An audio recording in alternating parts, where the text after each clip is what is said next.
Good afternoon. Anthony Barton. I'm here today to present Case Study 2. Finishing up my first year as a doctoral student at UNC Wilmington. I'm a middle school principal at a rural school in the public schools of Robeson County, finishing my third year there. Today, I want to look at the case study titled Old School Culture and a New Principal.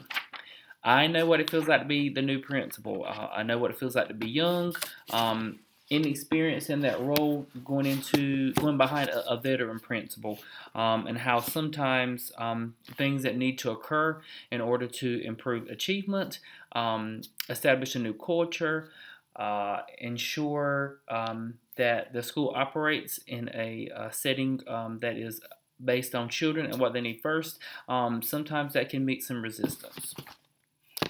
So today our conversation is going to be on John Lattimore. John Lattimore was a principal at another school in the district, so experienced in his role. The school was performing well, was in an affluent part of the district. In all means, in all ways, the way it looks, the school was performing great, and he was doing great. So he had a pretty good setup, for lack of a better words.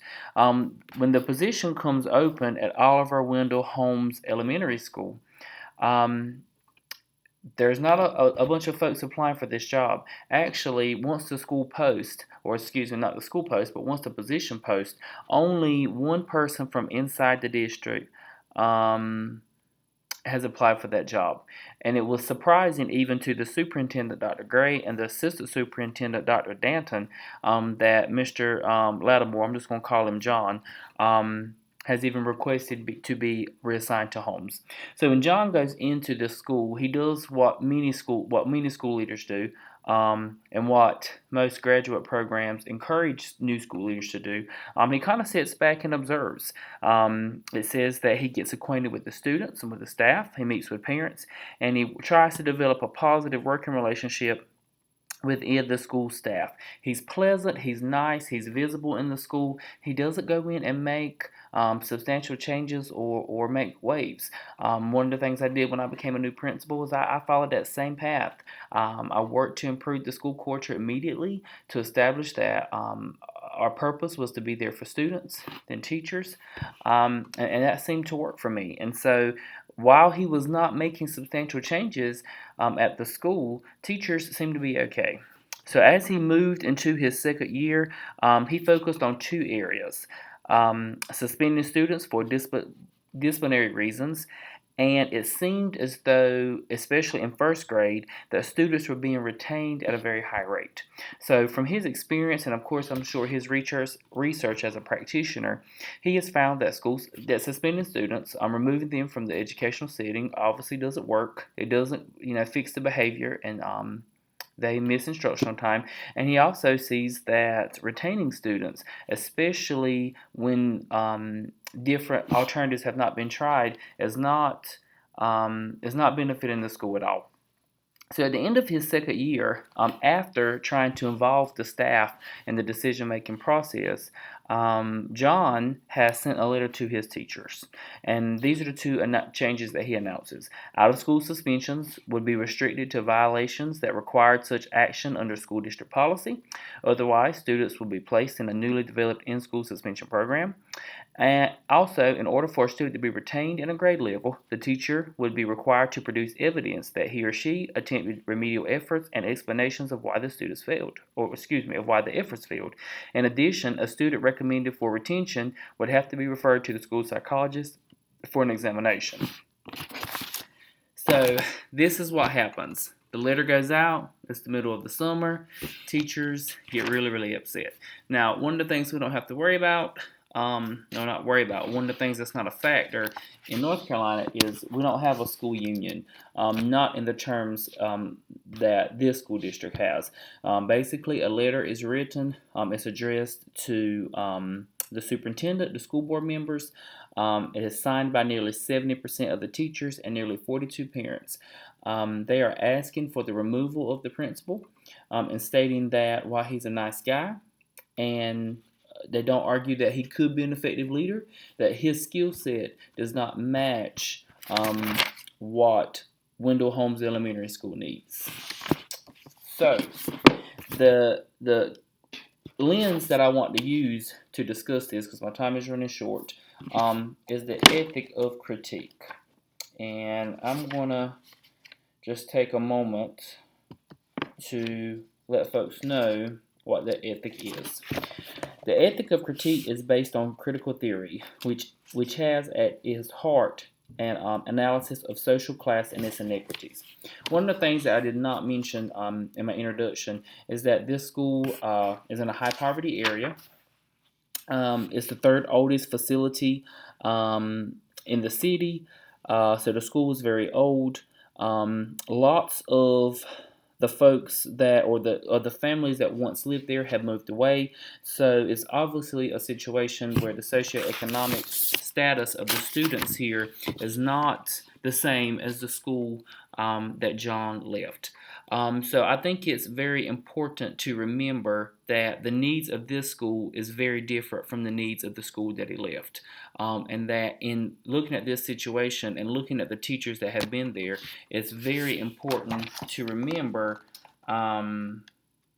that the social class here is probably not one that John is accustomed to, or probably has received training on how to work with. Some of the teachers, it's obvious, have been here a very long time, and their practices, while it hasn't been effective, seems effective to them, for lack of better words. There has to be a plan of action and some alternatives that John needs to consider. One of the things that I don't think John did that could have helped him was I don't see where he had any conversations with some colleagues or the cabinet about what was going on at his school. Now, it was very clear that he tried to work with some of the teachers on campus to make some differences and to get their point of view on what changes need to be made. But it's hard, but it's hard to make change or to get folks to see that a difference needs to be made when you're the only one that sees the need. So I wished, or some advice for John, I wished he would have invited some other colleagues, maybe some other principals in the district, the superintendent, the assistant superintendent, to come and spend some time inside the building to give, and then maybe to meet with some of those teacher leaders on campus to give them an idea of this is not just Principal Lassiter, or this is not just Mr. John seeing this. This is what happened in our building, and this is what we did to make that change. Or to find a success story from a school somewhere close by, or even if they had to travel to, so that they could see that schools in other parts of the country or state or city that are similar to Holmes Elementary made some substantial changes and saw improvement. I think John would have probably got more folks on board. One of the things that John has to be ready to do is he's going to have to be ready to negotiate. As a school principal, I've been in school administration for 7 years, going into my 4th year as a principal. It's not a one-man show. Even though he tried to make some decisions with his staff and he tried to encourage them to become a part, he's very pessimistic at this time about their involvement. As you can see, when he's having a conversation with Dr. Denton, he's going to have to be able to go back to the drawing board with them and say, okay, so this is my stand. This is what I wanted to do. This is what I believe will make a substantial difference in the way we do business here. What can we meet on in the middle?